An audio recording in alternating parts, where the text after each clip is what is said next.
The Frog King. In the olden days, when wishing still worked, there lived a king whose daughters were all beautiful. But the youngest daughter was so lovely that even the sun, who has seen many things, was struck with wonder every time he shone on her face. Not far away from the king's palace there was a deep, dark forest, and under a lime tree in the forest there was a well. In the heat of the day, the princess used to go into the forest and sit by the edge of the well, from which a marvelous coolness seemed to flow. To pass the time, she had a golden ball which she used to throw up in the air and catch. It was her favorite game. Now, one day it happened that she threw it a little carelessly, and she couldn't catch it. Instead, the ball rolled away from her and towards the well, and then it ran right over the edge and disappeared. The princess ran after it and looked down into the water, but it was so deep that she couldn't see the ball. She couldn't even see the bottom of the well. She began to cry, and she cried louder and louder, inconsolably. But as she wept and sobbed, someone spoke to her. "What's the matter, princess? You're crying so bitterly you'd move a stone to pity." She looked round to see where the voice was coming from, and saw a frog who'd stuck his big, ugly head out of the water. "Oh, it's you, you old splasher," she said. "I'm crying because my golden ball's fallen into the water, and it's so deep and I can't see it." "Well, you can stop crying now," said the frog. "I can help you, but what will you give me if I fetch your ball for you?" "Whatever you want, frog, anything. My clothes, my pearls, my jewels, even the golden crown I'm wearing." "I don't want your clothes. And your jewels and your golden crown are no good to me. But if you love me and take me as your companion and your playmate, if you let me sit next to you at the table and eat from your dish and drink from your cup and sleep in your bed, then I'll dive down and bring up your golden ball." The princess thought, "What is this ridiculous frog saying? Whatever he thinks, he'll have to stay in the water where he belongs. Perhaps he can get to my ball." But of course she didn't say that. Instead she said, "Yes, yes, I'll promise you all of that if you just bring me my ball." As soon as the frog heard her say yes, he put his head under the water and dived to the bottom. A moment later he came swimming back up with the ball in his mouth, and he threw it on the grass. The princess was so happy to see it that she snatched it up and ran off at once. "Wait, wait," called the frog. "Take me with you. I can't hop as fast as you run." But she took no notice and hurried home and forgot all about the poor frog who had to go back down into his well. The next day the princess was sitting at the table with her father, the king, and all the people of the court, and eating off her golden plate when something came hopping up the marble steps. Plip, plop, plip, plop. When it reached the top, it knocked at the door and called, "Princess, youngest princess, open the door for me." She ran to see who it was and opened the door, and there was the frog. She frightened.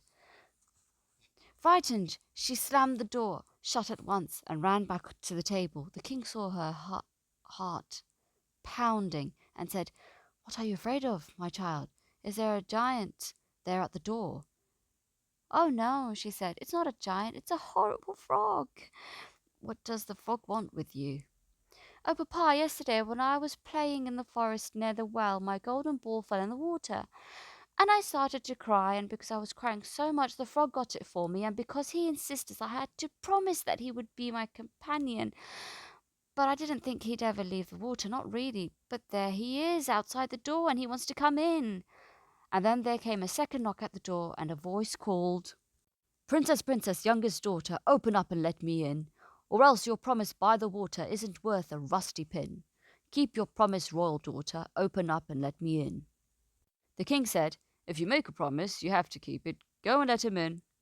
She opened the door, and the frog hopped in. He hopped all the way to her chair. "Lift me up," he said. "I want to sit next to you." She didn't want to, but the king said, "Go on, do as he says." So she lifted the frog up. Once he was on the chair, he wanted to be on the table, so she had to lift him up there as well. And then he said, "Push your golden plate a bit closer so I can eat with you." She did, but everyone could see that she wasn't enjoying it. The frog was, though. He ate her food with great pleasure, while every mouthful seemed to stick in the princess's throat. Finally, the frog said, "Well, I've had enough now, thank you. I'd like to go to bed. Carry me up to your room and get your silken bed ready so we can sleep in it." The princess began to cry because the frog's cold skin frightened her. She trembled at the thought of him in her sweet, clean bed. But the king frowned and said, "You shouldn't despise someone who someone who helped you when you were in trouble. She picked up the frog between her finger and thumb and set him down outside her bedroom door and shut it firmly. But he kept on knocking and called, "Let me in, let me in." So she opened the door and said, "All right, you can come in, but you must sleep on the floor."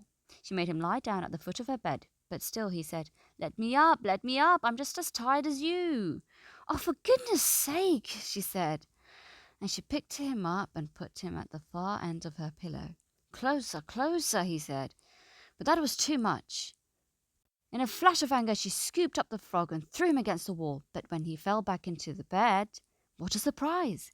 He wasn't a frog anymore. In fact, he'd become a young man, a prince with beautiful smiling eyes, and she loved him and accepted him as her companion, just as the king would have wished. The prince told her that an evil witch had put a spell on him, and that only she, the princess, could have rescued him from the well. What's more, on the following day a carriage would come to take them to the prince's kingdom. Then they fell asleep side by side.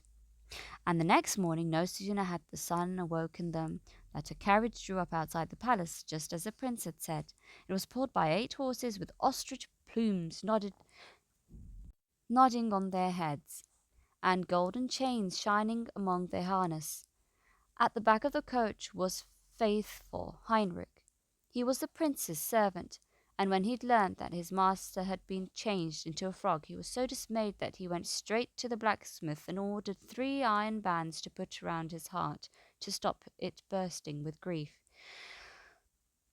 Faithful Heinrich helped them into the carriage and took his place at the back. He was overjoyed to see the prince again. When they'd gone a little way, the prince heard a loud crack from behind.